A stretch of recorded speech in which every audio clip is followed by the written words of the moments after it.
ஹல்லேலூயா.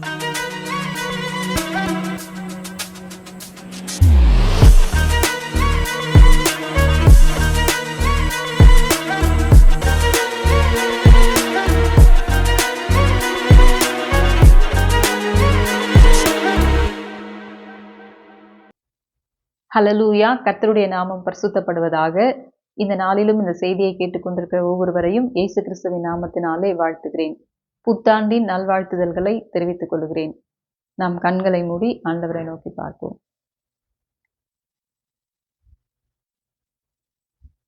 உமக்கு மகிமை தருகிறோம், உம்மில்தான் மகிழ்ச்சி அடைகிறோம். உமக்கு மகிமை தருகிறோம், உம்மில்தான் மகிழ்ச்சி அடைகிறோம்.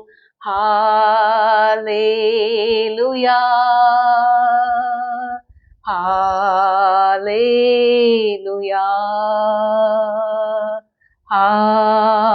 ஹல்லேலூயா, ஹல்லேலூயா.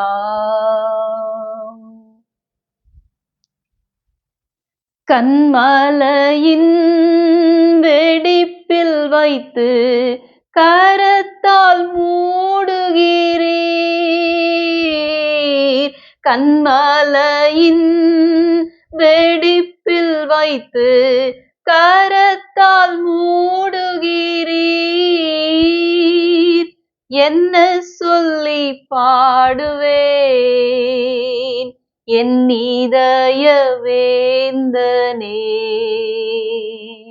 என்ன சொல்லி பாடுவேன் என் இதய வேந்தனே. உமக்கு மகிமை தருகிறோம், உம்மில்தான் மகிழ்ச்சி அடைகிறோம். உமக்கு மகிமை தருகிறோம், உம்மில்தான் மகிழ்ச்சி அடைகிறோம்.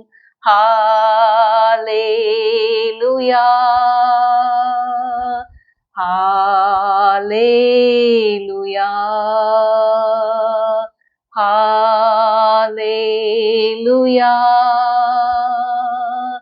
ஹல்லேலூயா. இயேசுவின் மூலம் ஜெபிக்கிறேன் நல்ல பிதாவே, ஆமீன். ஏசாயா 51 அதிகாரம் 16 வசனம்.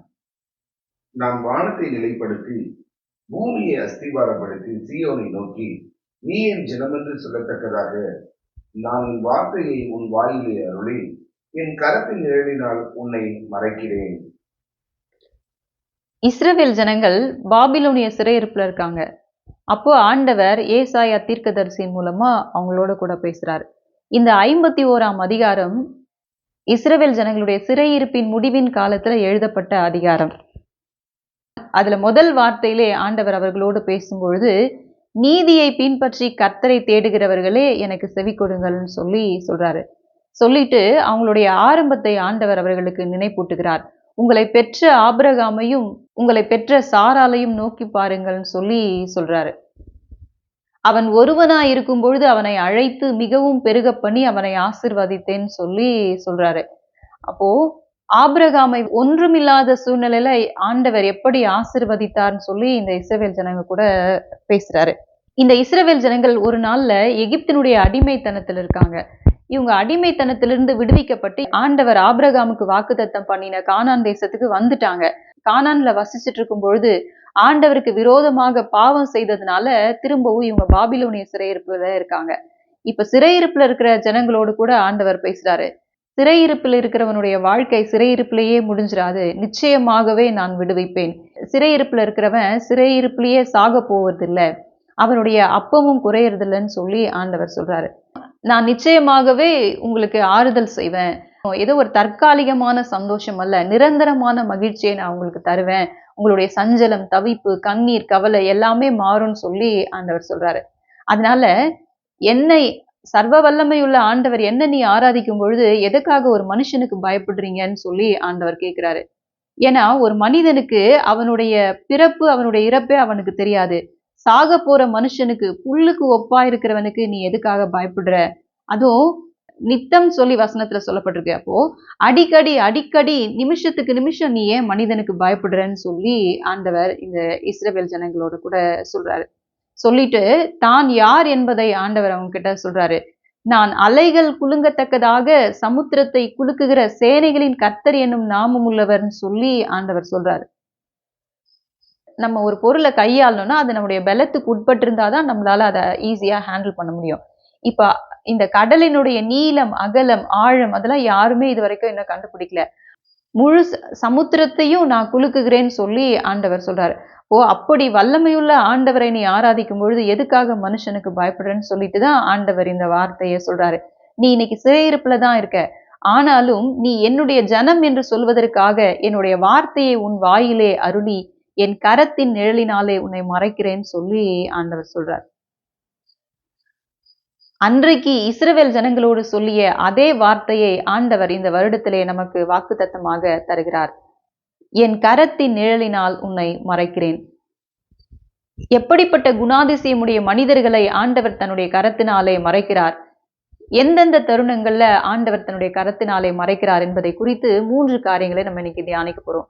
இன்றைய செய்தியினுடைய தலைப்பு I have cover you with my hand. என் கரத்தினால் உன்னை மறைக்கிறேன்.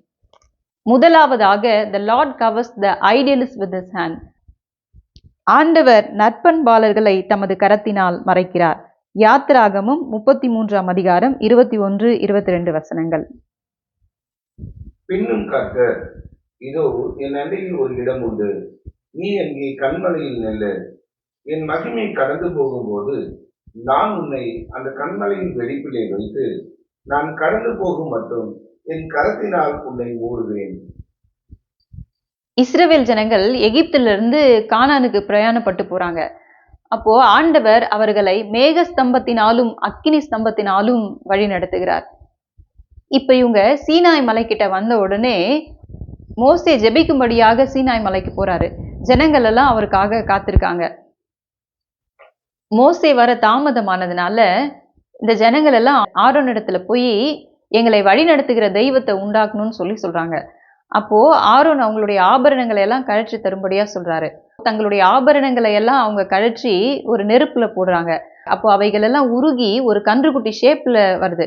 உடனே இந்த கன்றுக்குட்டி தான் எங்களை எகிப்தினுடைய அடிமைத்தனத்திலிருந்து விடுவித்து வழி நடத்துச்சுன்னு சொல்லி ஆர்ப்பரிக்கிறாங்க. ஆண்டவர் இதை பார்த்த உடனே, நான் ஆபிரகாமுக்கு வாக்கு பண்ணின தேசத்துக்கு நீ இந்த ஜனங்களை அழைச்சிட்டு போ, நான் உங்களை வழி நடத்த ஒரு தூதனை அனுப்புறேன், ஆனா நான் உங்க கூட வரமாட்டேன்னு சொல்லி ஆண்டவர் சொல்றாரு.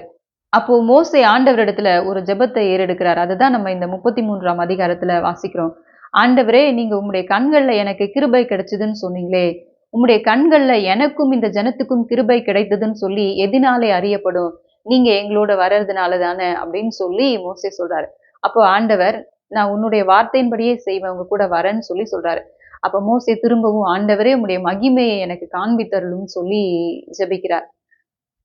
அப்போ ஆண்டவர் மோசேயின் இடத்துல, நான் என்னுடைய தயையெல்லாம் உனக்கு முன்னதாக கடந்து போக பண்ணி உன்னை என்னுடைய கரத்தின் நிழலினாலே மூடுவேன், அப்பொழுது நீ என்னுடைய மகிமையை காண்பாயின்னு சொல்லி சொல்றாரு. இது தமிழ் வேதாகமத்துல தயைன்னு சொல்லி சொல்லப்பட்டாலும் ஆங்கில வேதாகமத்துல I will cause all my goodness to pass before யூன்னு சொல்லி சொல்லப்பட்டிருக்கு. அப்போ என்னுடைய நன்மைகளை எல்லாம் நான் உனக்கு முன்னதாக கடந்து போக பண்ணுவேன்னு சொல்லி ஆண்டவர் சொல்றாரு. அதற்கு பின்னதாக மோசே ஆண்டவரை தரிசித்தார்னு சொல்லி பார்க்கிறோம். மோசேயை போல ஒரு மனிதனும் ஆண்டவரை தரிசித்ததில்லைன்னு சொல்லி வேதம் முழுவதும் நம்ம வாசிக்கிறோம். மோசேக்கு மாத்திரம் ஏன் ஆண்டவருடைய கண்கள்ல இந்த விசேஷித்த கிருபை கிடைத்ததுன்னு சொல்லி நம்ம பார்த்தோம்னா, மோசே நிறைய நற்பண்புகள் உடைய ஒரு மனிதனாக வாழ்ந்திருக்கிறார். அவர் எப்பொழுதும் ஆண்டவருடைய சமூகத்திலே காத்திருந்தார். தனக்கு விரோதமாய் இருந்த தன்னுடைய குடும்பத்துக்காக அவர் ஜெபித்தார். தான் நடத்தின ஜனங்கள் ஆண்டவருக்கு விரோதமாய் இருந்த பொழுதும் அவர்களுக்காக அவர் பரிந்து பேசினார். எகிப்துல அந்த ராஜாவினுடைய கட்டளைக்கு பயப்படாம ஆண்டவருடைய கற்பனைகளை எல்லாம் ஆசரித்தார்னு சொல்லி பல நற்காரியங்கள் அவரை குறித்து சொல்லப்பட்டாலும், மோசேக்கு தன்னுடைய கிருபையை தந்த ஆண்டவர் மோசேயை குறித்து என்ன சொல்றாருன்றத என்னாகமம் 12ஆம் அதிகாரத்துல வாசிக்கிறோம். மோசேயை போல சாந்த குணம் உள்ள மனுஷன் இந்த பூமியிலே ஒருத்தரும் இல்லைன்னு சொல்லி சொல்றாரு. அப்போ மோசே அவருடைய குடும்பத்துல மாத்திரமல்ல, அவருடைய கோத்திரத்துல மாத்திரமல்ல, அவருடைய தேசத்துல மாத்திரமல்ல, பூமியில் வாழ்ந்த எல்லா மனிதர்களை காட்டிலும் அவர் சாந்த குணமுள்ள மனிதனாக வாழ்ந்திருக்கிறார். 7ஆம் வசனத்துல சொல்லும்பொழுது, மோசே என்னுடைய வீட்டிலே எங்கும் உண்மையுள்ளவன் சொல்லி சொல்றாரு. இப்போ மோசே இந்த காரியத்துல சரியா இருந்தார், இந்த காரியத்துல தவறிட்டாருன்னே இல்ல. தன்னுடைய வாழ்க்கையில ஆண்டவருடைய காரியங்கள் எல்லாவற்றிலும் அவர் உண்மையுள்ளவராய் வாழ்ந்திருக்கிறார். இந்த சாந்த குணமும் உண்மையும் கடவுளுடைய குணமாக சொல்லப்பட்டிருக்கிறத நம்ம வேதத்துல பார்க்கிறோம். பழைய ஏற்பாட்டுல பிதாவாகிய தேவன் மிகுந்த சாந்தமுள்ளவர்னு சொல்லி சொல்லப்படுது. புதிய ஏற்பாட்டுல ஆண்டவராகிய இயேசு கிறிஸ்து நான் சாந்தமும் மனத்தாழ்மையுமாய் இருக்கிறேன், என்னை கற்றுக்கொள்ளுங்கள்னு சொல்லி சொல்றாரு. அதே போல பழைய ஏற்பாட்டுல பிதாவாகிய தேவன் தன்னுடைய வார்த்தையிலே உண்மையுள்ளவர், உடன்படிக்கையிலே மாறாதவர்னு சொல்லி சொல்லப்படுது. புதிய ஏற்பாட்டுல ஆண்டவராகிய இயேசு கிறிஸ்து நானே சத்தியம், நான் சத்தியத்துக்கு சாட்சியிட வந்திருக்கிறேன்னு சொல்லி சொல்றதை நம்ம பார்க்கிறோம். அப்போ இந்த சாந்த குணமும் உண்மையும் தெய்வத்தினுடைய குணமாக சொல்லப்பட்டிருக்கு. கடவுளுடைய குணமாக சொல்லப்பட்ட இந்த குணாதிசயங்களை மோசே தன்னுடைய வாழ்க்கையில பெற்றவராக வாழ்ந்ததுனால அவர் ஆண்டவரிடத்திலிருந்து விசேஷித்த கிருபையை பெற்றுக்கொண்டார்னு சொல்லி பார்க்கிறோம். அதுதான் அந்த வாக்கியத்துல சொல்லப்பட்டதை பார்க்கிறோம். The Lord covers the idealist with his hand சொல்லி சொல்லப்படுது. ஐடியலிஸ்ட்னு சொன்னா சரியான தமிழ் வார்த்தை லட்சியவாதி, தங்களுடைய கருத்திலே பிறலாதவர்கள், தங்களுடைய கொள்கையிலே உறுதியுள்ளவர்கள் சொல்லி சொல்லப்படுறாங்க. அப்படிப்பட்ட மனிதர்கள் தான் சரித்திரத்துல தனக்கென்று ஒரு இடத்தை பதித்திருக்கிறார்கள். இப்போ இன்றைக்கு கடவுளுடைய குணாதிசயம் உடையவர்களாய் மோசேயை போல வாழும்படியாய் நம்ம அர்ப்பணிக்கும் பொழுது ஆண்டவரிடத்திலிருந்து விசேஷித்த கிருபையை நம்ம பெற்றுக்கொள்வோம். ஏன்னா ஆண்டவர் ஆதியில மனிதனை உண்டாக்கும் பொழுது தன்னுடைய சாயலின்படி தன்னுடைய ரூபத்தின்படி படைத்தார்னு சொல்லி சொல்லப்பட்டிருக்கு. இப்போ எல்லாருக்குள்ளேயும் ஆண்டவர் தன்னுடைய சுவாபத்தை வைத்திருக்கிறார். இன்றைக்கு இந்த வருடத்தின் ஆரம்பத்திலேயே ஆண்டவர் அவருடைய குணமாக சொல்லப்படுகிற எந்த குணத்தை எனக்குள்ளே வைத்திருக்கிறார்னு சொல்லி இன்னைக்கு நீங்க முதலாவது கண்டுபிடிங்க. இப்போ நீங்க அந்த நற்பண்பிலே நீங்க தொடர்ந்து நிலைத்திருக்கும்படியாய் ஒரு உறுதியான மனதுடையவர்களாய் நீங்க வாழும்படியாய் உங்களை ஒப்பு கொடுக்கும் பொழுது ஆண்டவர் தன்னுடைய கிருபையை தந்து உங்களை வழி நடத்துவார். இந்த வருஷத்திலே அவருடைய மகிமையை காண செய்வார். இரண்டாவதாக the Lord covers the optimist with his hand. ஆண்டவர் நம்பிக்கையாளர்களை தமது கரத்தினாலே மறைக்கிறார். சங்கீதம் 32ஆம் அதிகாரம் 10ஆம் வசனம். துன்மார்க்கனுக்கு அநேக வேதனைகள் உண்டு, கர்த்தரை நம்பி இருக்கிறவனையோ கிருபை சூழ்ந்து கொள்ளும். இந்த 32ஆம் சங்கீதம் தாவீது எழுதின போதக சங்கீதம் சொல்லி சொல்லப்படுது. போதக சங்கீதம் சொல்லும் பொழுது தாவீது தன்னுடைய வாழ்க்கையில அவர் ஒரு பாடத்தை கற்றுக்கொண்டிருக்கிறார். அத மற்றவர்களுக்கு அறிவுரையாக சொல்லுவதுதான் போதக சங்கீதம் சொல்லி சொல்லப்படுது. 32ஆம் சங்கீதமும் 51ஆம் சங்கீதமும் தாவீது பத்சேபாளோடு பாவம் செய்த பொழுது எழுதப்பட்ட சங்கீதங்கள்.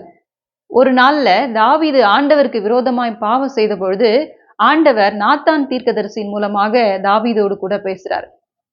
தீர்க்கதரிசி வந்து சொன்ன உடனே தாவீது தன்னுடைய குற்றத்தை உணர்ந்து ஆண்டவருடைய சமூகத்துல போய் கதறி ஜெபிக்கிறார். ஆண்டவரே, உங்க சமூகத்திலிருந்து என்னை தள்ளிடாதீங்க, பரிசுத்த ஆவியை என்னிலிருந்து எடுத்து போடாதீங்க, உம்முடைய இரட்சணியத்தின் சந்தோஷத்தை எனக்கு திரும்ப தாங்கன்னு சொல்லி ஜெபித்த ஜெபம் தான் 51ஆம் சங்கீதமாக எழுதப்பட்டிருக்கு. அவர் ஜெபித்த பிறகு ஆண்டவரிடத்திலிருந்து பாவ மன்னிப்பின் நிச்சயத்தை பெற்றுக்கொண்ட பிறகு எழுதின சங்கீதம் தான் இந்த 32ஆம் சங்கீதம். அந்த சங்கீதத்துல அவர் முதல் வசனத்துல சொல்லும் பொழுதே எவனுடைய பாவங்கள் மன்னிக்கப்பட்டதோ, எவனுடைய பாவங்கள் மூடப்பட்டதோ அவன் பாக்கியவான், எவனுடைய அக்கிரமத்தை அவர் எண்ணாமல் இருக்கிறாரோ, எவனுடைய ஆவியில் கபடம் இல்லாமல் இருக்கிறதோ அவன் பாக்கியவான் சொல்லி சொல்றாரு. சொல்லிட்டு தொடர்ந்து தன்னுடைய வாழ்க்கையை குறித்து பேச ஆரம்பிக்கிறார். நான் என்னுடைய பாவத்தை அடக்கி வைத்திருந்த மட்டும் என்னுடைய எலும்புகள் எல்லாம் உலர்ந்து போயிடுச்சு. நான் என்னைக்கு ஆண்டவருடைய சமூகத்துக்கு போய் என்னுடைய பாவத்தை நான் அறிக்கையிட்டனோ அன்னைக்கு நான் சமாதானத்தை பெற்றுக்கொண்டேன்னு சொல்லி சொல்றாரு. தொடர்ந்து எழுதும் பொழுதுதான் இந்த வார்த்தையை சொல்றாரு. துன்மார்க்கனுக்கு அநேக வேதனை உண்டு, கர்த்தரை நம்பி இருக்கிறவனையோ கிருபை சூழ்ந்து கொள்ளும் சொல்லி சொல்றாரு. இப்போ தாவீதுக்கு ஏன் இந்த விசேஷித்த கிருபைகள் கிடைத்ததுன்னு சொல்லி பார்த்தோம்னா, ஆண்டவர் தாவீதை குறித்து சொல்லும் பொழுது தாவீது என்னுடைய இருதயத்துக்கு ஏற்றவன், என்னுடைய சித்தத்தின்படி எல்லாம் செய்வான்னு சொல்லி சொல்றாரு. ஆனா தாவீது சொல்லும் பொழுது நான் எப்பொழுதும் ஆண்டவரையே நம்பி இருந்தேன், அதனால ஆண்டவருடைய கிருபைகள் என்னை சூழ்ந்து கொண்டதுன்னு சொல்லி எழுதுறாரு. அதனாலதான் அந்த சங்கீதத்தை அவர் முடிக்கும் பொழுது நீதிமான்களே கர்த்தருக்குள் களி கூறுங்கள்னு சொல்லி எழுதுறாரு. அப்போ ஆண்டவருடைய சமூகத்துல தன்னுடைய பாவத்தை அறிக்கையிட்ட பிறகு அவர் நீதிமானாக்கப்பட்டார் என்ற உணர்வோடு இந்த சங்கீதத்தை முடிக்கிறத நம்ம பார்க்கிறோம். இததான் ஏசாயா தீர்க்கதரிசி 11ஆம் அதிகாரத்துல எழுதுறாரு. தாவீதின் வேரிலிருந்து ஒரு கிளை தோன்றும் சொல்றாரு. 55ஆம் அதிகாரத்தினுடைய 3ஆம் வசனத்துல, நான் தாவீதுக்கு அருளின நிச்சயமான கிருபையை உனக்கு உடன்படிக்கையாக ஏற்படுத்துவேன்னு சொல்லி சிறையிருப்பில் இருந்த இஸ்ரவேல் ஜனங்களுக்கு ஆண்டவர் சொன்னதாக ஏசாயா எழுதுறாரு. தாவீதுக்கு அருளின நிச்சயமான கிருபை என்னன்னு சொல்லி பார்த்தோம்னா, தாவீது ஆண்டவருடைய வார்த்தையை விட்டு தவறி நடந்த பொழுதும், அவருடைய சந்ததியில வந்தவங்க எல்லாம் ஆண்டவருடைய கற்பனையை விட்டு விலகின பொழுதும், ஆண்டவர் தாவீதினுடைய சந்ததியிலிருந்து ராஜ்யபாரத்தை நிலைப்படுத்தினார். அவருடைய சந்ததியிலிருந்து தான் ஆண்டவராகிய இயேசு கிறிஸ்து பிறக்கிறார்னு சொல்லி பார்க்கிறோம். அதுதான் யோவான் சொல்லும்பொழுது கிருபையும் சத்தியமும் இயேசு கிறிஸ்துவின் மூலமாக வெளிப்பட்டதுன்னு சொல்லி சொல்றாரு. அப்போஸ்தலனாகிய பவுல் சொல்லும் பொழுது, ஒரு மனிதன் ஆதாமனுடைய கீழ்ப்படியாமையினால இந்த முழு மனுக்குலமும் பாவத்துக்கு உட்பட்டது போல, ஒரு மனிதன் இயேசு கிறிஸ்துவனுடைய கீழ்ப்படிதல்னால இந்த முழு மனுக்குலமும் நீதிக்கு உள்ளானதுன்னு சொல்லி எழுதுறாரு. இப்போ ஆதாமனுடைய கீழ்ப்படியாமையினால எப்படி பாவம் நம்மை ஆண்டு கொண்டதோ, அது போல இயேசு கிறிஸ்துவுக்குள்ளாக கிருபை நம்மை ஆண்டு கொண்டதுன்னு சொல்லி பவுல் எழுதுறாரு. தாவீது சொல்லும்பொழுது கிருபை சூழ்ந்து கொண்டதுன்னு சொல்லி சொல்றாரு. பவுல் சொல்லும்பொழுது கிருபை ஆண்டு கொண்டது, அது என்னை ரூல் பண்ணுது, ஆளுகை செய்துன்னு சொல்லி சொல்றாரு. இன்றைக்கு இயேசு கிறிஸ்துவின் சிலுவைக்கு பிறகு கிருபைக்குள்ளாக வாழ்கிற நம்முடைய வாழ்க்கையில ஏன் இன்னைக்கு கண்ணீரும் கவலையும் ஒரு பாவத்தை மேற்கொள்ள முடியாத ஒரு வாழ்க்கையை இன்னைக்கு ஏன் நம்ம வாழ்றோம்னு சொல்லி பார்த்தோம்னா, இந்தியால வாகனம் ஓட்டுறவங்க இங்கிலாந்துல இருக்க ரூல்ஸை ஃபாலோ பண்ணி வாகனம் ஓட்டினாங்கன்னா கண்டிப்பா அவங்களுக்கு ஆக்சிடென்ட் ஆகும் இல்லையா? அது போல இன்னைக்கு கிருபைக்குள்ளாக இயேசு கிறிஸ்துவுக்குள்ளாக ஒளிக்குள்ளாக வந்திருக்கிற நம்ம இன்னைக்கு பிசாசுக்குரிய காரியங்கள், இருளுக்குரிய காரியங்களை செய்யும்பொழுது கிருபையின் நன்மையை பெற்றுக்கொள்கிற ஸ்லாக்கியத்தை நம்ம இழந்து போயிடுறோம். இப்போ இன்னைக்கு இந்த செய்தியை கேட்டுக்கொண்டிருக்க நீங்க இந்த வருடம் முழுவதும், வாழ்நாள் முழுவதும் எந்தெந்த காரியங்கள்ல ஆண்டவருக்கு விரோதமாக பாவம் செய்தோம் என்பதை நீங்க முதலாவது உங்களையே நீங்க பரிசோதனை செய்யுங்க. எந்தெந்த காரியத்துல ஆண்டவர் எனக்கு உணர்த்தினார், நான் அதுக்கு எதுக்கெல்லாம் கீழ்ப்படினேன், எதுக்கெல்லாம் கீழ்ப்படியலன்றத ஒரு பட்டியல் மாதிரி நீங்க ரெடி பண்ணி முதல்ல அதை நீங்க ஆண்டவருடைய சமூகத்துல ஒப்பு கொடுத்து நீங்க ஜெபிங்க. நான் உம்முடைய கிருபைக்குள்ளாக நான் வாழ விரும்புகிறேன், நீர் எனக்கு வைத்த அந்த ஸ்லாக்கியத்தை நான் பெற்றுக்கொள்ள விரும்புகிறேன்னு சொல்லி இன்னைக்கு நீங்க உங்களை அர்ப்பணிக்கும் பொழுது, அன்றைக்கு தாவீது கிருபையினாலே சூழ்ந்து கொள்ளப்பட்ட அனுபவத்திலே நடத்தின ஆண்டவர் உங்களையும் கிருபையினாலே சூழ்ந்து வழி நடத்துவார். மூன்றாவதாக, the Lord covers the realist with his hand. ஆண்டவர் நடைமுறையாளர்களை தன்னுடைய கரத்தினாலே மறைக்கிறார். லூக்கா 9ஆம் அதிகாரம் 34-35 வசனங்கள். இப்படி அவன் பேசுகையில் ஒரு மேகம் வந்து அவர்கள் மேல் நிழலிட்டது. அவர்கள் அந்த மேகத்துக்குள் பிரவேசிக்கையில் சீஷர்கள் பயந்தார்கள். அப்பொழுது, இவர் என்னுடைய நேசகுமாரன், இவருக்கு செவி கொடுங்கள் என்று மேகத்திலிருந்து ஒரு சத்தம் உண்டாயிற்று. பேதுரு, யோவான், யாக்கோபு 3 பேரும் ஆண்டவருக்கு நெருக்கமா இருந்த சீஷர்கள். ஒரு நாள்ல ஆண்டவர் ஜெபிக்கும்படியா இவங்க 3 பேரையும் அழைச்சிட்டு மறுரூப மலைக்கு போறாரு. அவர் ஜெபம் பண்ண ஆரம்பிச்ச உடனே அவருடைய முகம் சூரியனை போல பிரகாசித்தது, அவருடைய வஸ்திரங்கள் எல்லாம் வெண்மையாயிற்றுன்னு சொல்லி சொல்லப்படுது. அப்போ மோசேயும் எலியாவும் தோன்றி ஆண்டவர் எருசலேம்ல பட வேண்டிய பாடுகளை குறித்து அவரோடு கூட பேசுறாங்க. அவங்க போக போற நேரத்துல பேதுரு சொல்றாரு, ஆண்டவரே உமக்கு ஒரு கூடாரமும் எலியாவுக்கு ஒரு கூடாரமும் மோசேக்கு ஒரு கூடாரமும் போடுவோம், நம்ம இங்கே இருக்கிறது நல்லதுன்னு சொல்லி சொல்றாரு. அவர் இந்த வார்த்தையை சொன்ன உடனே ஒரு ஒளியுள்ள மேகம் அவர்களை நிழலிட்டதுன்னு சொல்லி சொல்லப்படுது. சீஷர்கள் அந்த மேகத்துக்குள்ளே பிரவேசிக்க பயந்தார்கள்னு சொல்லி சொல்லப்படுது. அப்போ இன்னைக்கு நம்ம பாக்குற மாதிரி தலைக்கு மேல இல்ல, அவர்களை சூழ்ந்து கொண்டது, அவங்க மேகத்துக்குள்ள பிரவேசிச்சிருக்காங்க. அப்போ ஆண்டவர் அவர்களோடு கூட பேசுறாருன்னு சொல்லி பாக்குறோம். தன்னுடைய வாழ்க்கையில ஒரு ஆவிக்குரிய உன்னத அனுபவத்தை பெற்ற பொழுதும் பேதுரு ஒரு யதார்த்தமான மனிதனா பேசுறதை நம்ம பாக்குறோம். ஆண்டவரே நம்ம இங்கே இருக்கலாம், இங்கே கூடாரம் போட்டு இங்கே வாழலான்னு சொல்லி சொல்றாரு. இந்த தருணத்துல மாத்திரம் அல்ல, பேதுரு தன்னுடைய வாழ்நாள் முழுவதும் ஒரு யதார்த்தமான மனிதனாக வாழ்ந்தார்னு சொல்லி சுவிசேஷங்கள்ல நம்ம பாக்குறோம். லூக்கா அவருடைய அழைப்பை குறித்து சொல்லும் பொழுது 5ஆம் அதிகாரத்துல எழுதுறாரு, பேதுரு ஒரு நாள்ல மீன் பிடிச்சிட்டு இருக்காரு. அவர் ராத்திரியெல்லாம் பிரயாசப்பட்டு அவருக்கு ஒரு மீனும் கிடைக்கல. அப்ப ஆண்டவராக இயேசு கிறிஸ்து, நீ படகுக்கு வலப்புறமாக உன்னுடைய வலையை வீசுன்னு சொல்றாரு. அவர் வலப்பக்கமாக வலை வீசி திரளான மீன்களை பிடிக்கிறாரு. இப்போ அவர் ஒரு மீனவராக ராத்திரியெல்லாம் பிரயாசப்பட்டு ஒரு மீனும் கிடைக்கல. ஆனா இந்த மனுஷன் சொன்ன ஒரு வார்த்தையினால இவ்ளோ திரளான மீன்கள் கிடைச்சிருக்குன்னு சொல்லி பார்த்த உடனே அவர், ஆண்டவரே நான் பாவியாகிய மனுஷன், நீங்க என்னை விட்டு போயிடுங்கன்னு சொல்லி சொல்றாரு. அதே போல மத்தேயு எழுதும்பொழுது ஒரு நாள்ல சீஷர்கள் ஆண்டவரோடு கூட ஜெபிக்கும்படியா போறாங்க. இப்போ ஆண்டவர் மாத்திரம் தங்கி இருக்கிறாரு. சீஷர்கள் பிரயாணப்பட்டு அடுத்த கரைக்கு வராங்க. இவங்க கனசரேத்து கடல்ல பயணம் பண்ணும்பொழுது திடீர்னு ராத்திரியில கடல் கொந்தளிக்குது. இப்போ படகு அமிழ்ந்து போயிரும்னு சொல்லி இவங்க பயப்படுறாங்க. ஆண்டவர் அதை அறிந்து கடலின் மேல நடந்து வராரு. கடலின் மேல அவர் நடந்து வரதை பார்த்த உடனே இவங்க ஆவேசம் சொல்லி எல்லாரும் பயப்படுறாங்க. அப்போ ஆண்டவர் நான் தான் பயப்படாதிருங்கள்னு சொல்லி சொல்றாரு. உடனே பேதுரு, ஆண்டவரே நீரே ஆனால் நானும் வர கட்டளையிடும் சொல்லி சொல்றாரு. ஆண்டவர் வான உடனே அவர் தண்ணீரின் மேல நடந்து போறாரு. யோவான் எழுதும்பொழுது 6ஆம் அதிகாரத்துல சொல்றாரு, ஒரு நாள்ல யூதர்களுக்கும் இயேசு கிறிஸ்துவுக்கும் ஒரு உரையாடல் நடந்தது. அப்போ ஆண்டவர், நான் வானத்திலிருந்து இறங்கி வந்த ஜீவ அப்பம், யார் என்னுடைய மாம்சத்தை புசித்து ரத்தத்தை பானம் பண்றாங்களோ அவங்களுக்கு தான் நித்திய ஜீவன் உண்டுன்னு சொல்லி சொல்றாரு. உடனே யூதர்கள், நாங்க உன்னுடைய மாம்சத்தை எப்படி புசிச்சு பானம் பண்ணுவோம்னு சொல்லி அது வரைக்கும் விசுவாசிச்சவங்க எல்லாரும் பின்வாங்கி போயிடுறாங்க. சீஷருங்க, இது கடினமான உபதேசம், யார் இதை பின்பற்றுவார்கள்னு சொல்லி பேசிக்கிறாங்க. அப்போ ஆண்டவர், நீங்களும் போய்விட மனதாய் இருக்கிறீர்களான்னு சொல்லி கேட்கிறாரு. உடனே பேதுரு, ஆண்டவரே நாங்க யாரிடத்துல போவோம், நித்திய ஜீவ வார்த்தைகள் உம்மிடத்தில் உண்டேன்னு சொல்லி சொல்றாரு. இப்போ பேதுரு தன்னுடைய வாழ்க்கையில தான் மனசுல என்ன தோன்றோ உடனே அதை பேசியிருக்கிறார். ஒரு யதார்த்தமான மனிதனாக, தாழ்மை உள்ள ஒரு மனிதனாக வாழ்ந்திருக்கிறார். அதனாலதான் அவர் தன்னுடைய நிருபத்துல எழுதும்பொழுது 1 பேதுரு 5ஆம் அதிகாரத்துடைய 5ஆம் அதிகாரத்துல எழுதுறாரு, பெருமையுள்ளவர்களுக்கு தேவன் எதிர்த்து நிற்கிறார், தாழ்மையுள்ளவர்களுக்கோ கிருபை அளிக்கிறார். அதனால ஏற்ற காலத்திலே அவர் உங்களை உயர்த்துகிற வரைக்கும் அவருடைய பலத்த கரத்துக்குள்ளே அடங்கி இருங்கள்னு சொல்லி எழுதுறாரு. ஆதியில ஆண்டவர் மனிதனை படைக்கும் பொழுது அப்படிதான் சிறு பிள்ளைகளை போல படைத்தார்னு சொல்லி சொல்லப்படுது. தாவீது சொல்லும் பொழுது, எவன் ஆவியிலே கபடம் இல்லாமல் இருக்கிறானோ அவன் பாக்கியவான்னு சொல்லி சொல்றாரு. ஆண்டவராகிய இயேசு கிறிஸ்து சொல்லும் பொழுது, சிறு பிள்ளையை போல யார் தேவனுடைய ராஜ்யத்தை ஏற்றுக்கொள்ளுகிறீங்களோ அவங்க தான் ஆண்டவருடைய ராஜ்யத்துக்குள்ள பிரவேசிப்பாங்கன்னு சொல்லி சொல்றாரு.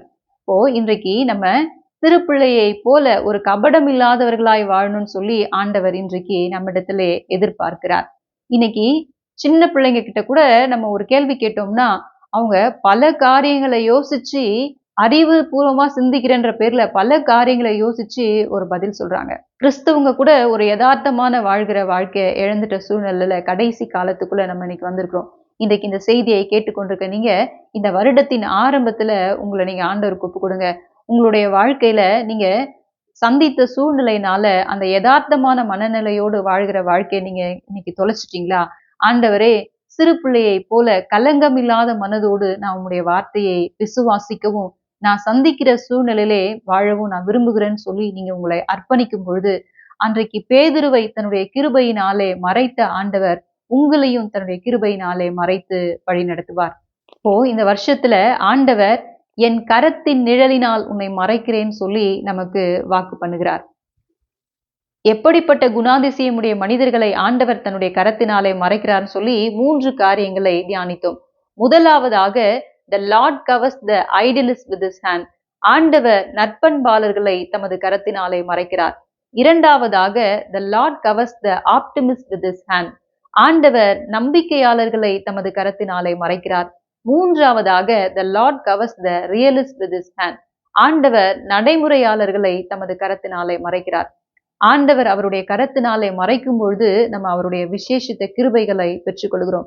இந்த வருஷத்துல ஆண்டவருடைய கிருபையை நம்ம பெறப்போகிறதுனால 3 ஆசீர்வாதங்களை நம்ம பெற்றுக்கொள்ள போகிறோம். முதலாவதாக, when the Lord covers you with his grace, you will see the goodness of God. ஆண்டவர் தன்னுடைய கிருபையினாலே உங்களை மூடும் பொழுது அவருடைய நன்மையை காண்பீர்கள். இரண்டாவதாக, when the Lord surrounds you with his grace, you will receive the gladness of God. ஆண்டவர் தன்னுடைய கிருபையினாலே உங்களை சூழ்ந்து கொள்ளும் பொழுது அவருடைய மகிழ்ச்சியை காண்பீர்கள். மூன்றாவதாக, when the Lord hides you with his grace, you will see the greatness of God. ஆண்டவர் தன்னுடைய கிருபையினாலே உங்களை மறைக்கும் பொழுது அவருடைய மகத்துவத்தை காண்பீர்கள். இந்த அனுபவத்துக்குள்ளாக நம்மை ஒப்பு கொடுக்கும் பொழுது ஆண்டவர் தன்னுடைய கிருபையினாலே நம்மை மறைத்து நடத்துவார். நாம் கண்களை மூடி ஆண்டவரை நோக்கி பார்ப்போம். என்ன சொல்லி பாடுவேன் உங்க கிருபைய, விவரிக்க முடியாத கிருபைய. என்ன சொல்லி பாடுவேன் உங்க கிருபைய, விவரிக்க முடியாத கிருபைய. அதுதான் கிருப, அதுதான் கிருப, நான் நினைத்ததிலும் உயர்த்தி வைத்ததே. அதுதான் கிருப, அதுதான் கிருப, என் ஜீவியத்தின் பாடலானதே. என்ன சொல்லி பாடுவேன் உங்க கிருபைய, விவரிக்க முடியாத கிருபைய. ஜீவனை காட்டிலும் பெரியதே, பரமணி நீவினில் சிறந்ததே, எனக்கு அது இலவசமானதே. தேவ கிருபையே, ஓ ஜீவனை காட்டிலும் பெரியதே, பரமணி நீவில் சிறந்ததே, நமக்கது இலவசமானதே. தேவ கிருபையே, அவர்தான் கிருப, அவரே கிருப, என் இயேசு எந்தன் கிருபையானாரே. அவர்தான் கிருப, அவரே கிருப, நம் இயேசு நமக்கு கிருபையானாரே. நம் இயேசு நமக்கு கிருபையானாரே. பரிசுத்த பிதாவே, உம்முடைய திருக்குமாரனாக இயேசு கிறிஸ்துவின் நாமத்தினாலே மீண்டுமாய் உம்முடைய சமூகத்துக்கு வருகிறோம். இம்மட்டுமாய் உம்முடைய வார்த்தையின் மூலமாக நீர் எங்களோடு கூட பேசினதற்காக உமக்கு நன்றி செலுத்துகிறோம்.